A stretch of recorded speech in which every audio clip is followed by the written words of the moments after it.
Mr. President, with respect, I think it's disrespectful for you to come into the Oval Office and try to litigate this in front of the American media. Right now, you guys are going around and forcing conscripts to the front lines because you have manpower problems. You should be thanking the President for trying to bring an end to this conflict. Have you ever been to Ukraine that you say what problems we have?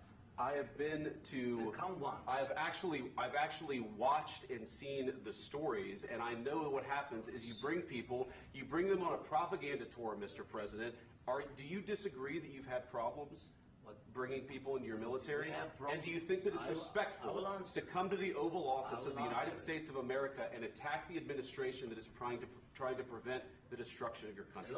A lot of questions. Let's start from the beginning. Sure. First of all, during the war, everybody has problems. Even you, but you have nice ocean and don't feel now, but you will feel it in the future. God bless. You don't know that. God bless. God bless. You will not have war. Don't tell us what we're going to feel. We're trying to solve a problem. Don't tell us what we're going to feel. I'm not telling you. Because you're in no position to dictate that. That's exactly what you're doing. You're in no position to dictate what we're going to feel. We're going to feel very good. You will feel influence. We're going to feel very good and very strong. You will feel influence. You're right now not in a very good position. You've allowed yourself to be in a very bad position, and he happens to be right about it. From the very beginning of the war. You're not in a good position. You don't have the cards right now. With us, you start having cards. Right now, you don't. You're playing cards. You're playing cards. You're gambling with the lives of millions of people. You're gambling with World War III. You're gambling with World War III. And what you're doing is very disrespectful to the country, this country. That's back to you. Far more than a lot of people said they should have. Have you said thank you once? This entire meeting? No, in this entire meeting, you said thank you. You went to Pennsylvania and campaigned for the opposition in October. Offer some words of appreciation for the United States of America and the President who's trying to save your country. Please, you think that if you will speak very loudly about the war, you can... He's not speaking loudly. He's not speaking loudly. Your country is in big trouble. Can I answer? Wait a minute. No. You've done a lot of talking. Your country is in big trouble. I know. You're not winning. You're not winning this. You have a damn good chance of coming out okay because of us. Mr. President, we are staying in our country, staying strong from the very beginning of the war. We've been alone, and we are thankful. I said thanks you haven't in been this alone. cabinet. You haven't been alone. In this cabinet. We gave you, through this stupid president, $350 billion. We gave you military equipment, and you men are brave, but they had to use our military. If you didn't have our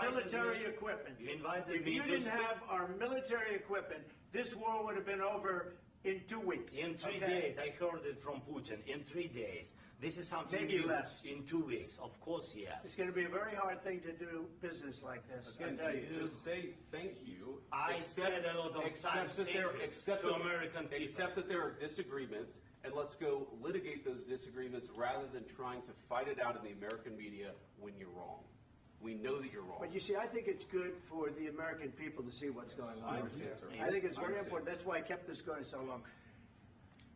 You have to be thankful. You don't have the cards. You're buried there. Your people are dying.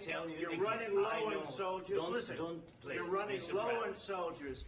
It would be a damn good thing. And then you tell us, I don't want a ceasefire. I don't want a ceasefire.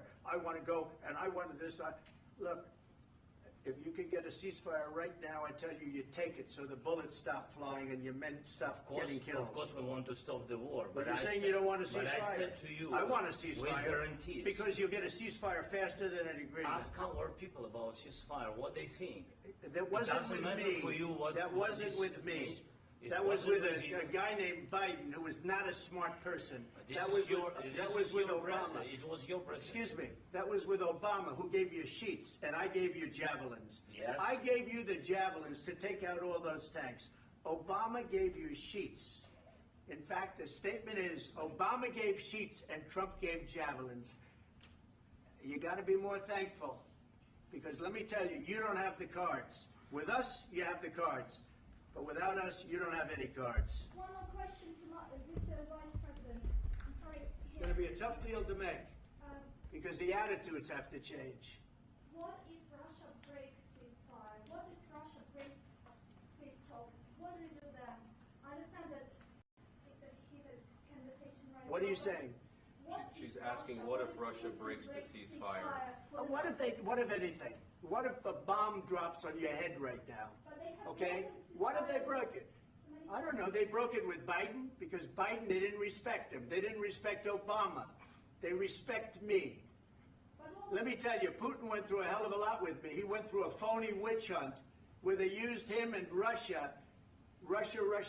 You ever hear of that deal? That was a phony Hunter Biden, Joe Biden scam. Hillary Clinton, Shifty Adam Schiff. It was a Democrat scam. And he had to go through that. And he did go through it. We didn't end up in a war.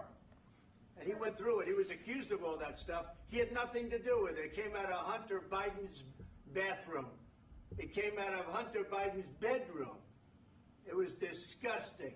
And then they said, oh, the laptop from hell was made by Russia.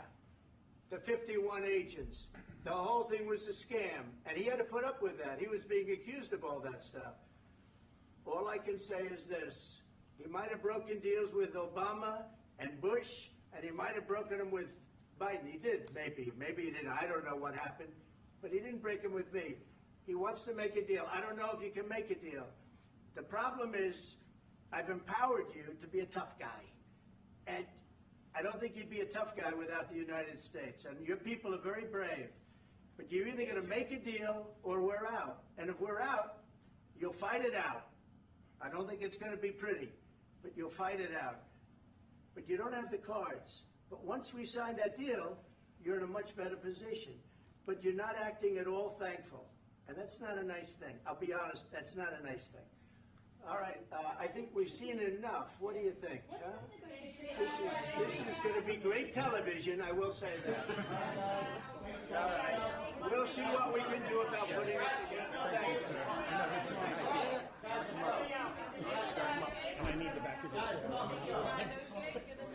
We'll see. I don't know.